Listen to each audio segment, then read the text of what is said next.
வணக்கம் மக்களே. முதல்வர் ஸ்டாலின் மீது வழக்கு பதிவு. தமிழகத்தில் சட்ட ஒழுங்கு சீர்கேடு, சரியான ஆட்சியையும் அமைச்சர்கள் தங்களது வேலைகளை சரியாக செய்யவில்லை என்று வழக்கு பதிவு செய்யப்பட்டுள்ளது.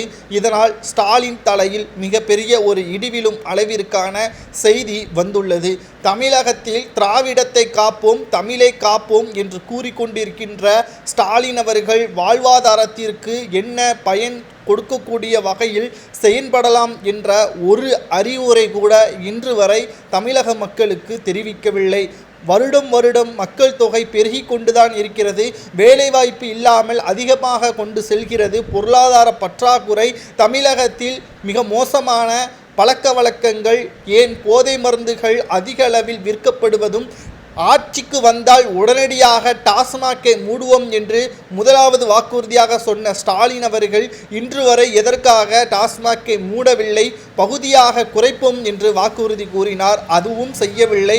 3 ஆண்டுகள் முடிவடைந்து 4வது ஆண்டு தொடக்கத்தில் இருக்கக்கூடிய திராவிட முன்னேற்ற கழகத்தின் ஆட்சியை கலைக்க வேண்டும் என்று வழக்கு பதிவு செய்யப்பட்டுள்ளது. நேற்று முன்தினம் கூட அரசு தலைமை மருத்துவரை கத்தியால் குத்திய சம்பவம் மிகப்பெரிய அளவில் பரபரப்பை ஏற்படுத்தியுள்ளது.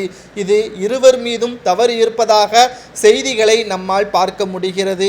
தமிழகத்தில் சுகாதாரத்துறை அமைச்சராக இருக்கக்கூடிய மா சுப்பிரமணியன் அவர்கள் அவரது துறையை சரியாக கண்காணிக்கவில்லை என்பது இதன் மூலமாக தெரிய வருகிறது.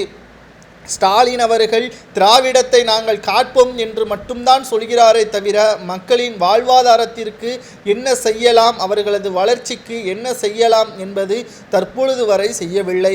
இன்னும் ஒரு முக்கியமான ஒரு தகவலையும் நாம் பார்க்க இருக்கிறோம். திமுக ஆட்சிக்கு வந்த பிறகு அதிக திறப்பு விழாக்களை திறந்திருக்கிறார் ஸ்டாலின் அவர்கள். அனைத்துமே அதிமுகவின் ஆட்சியில் கொண்டு வரப்பட்ட திட்டங்கள் இறுதி கட்டத்தை எட்டியுள்ளும் பொழுது அதிமுக ஆட்சி கவிழ்ந்துவிட்டது. திமுக ஆட்சி வந்தவுடன் அதன் திறப்பு விழாவில் பெயரை ஸ்டாலின் அவர்கள் பயன்படுத்தி விட்டார். இது எந்த விதத்தில் நியாயம் என்ற ஒரு கேள்விகளும் இங்கு முன்வைக்கப்பட்டு வருகிறது.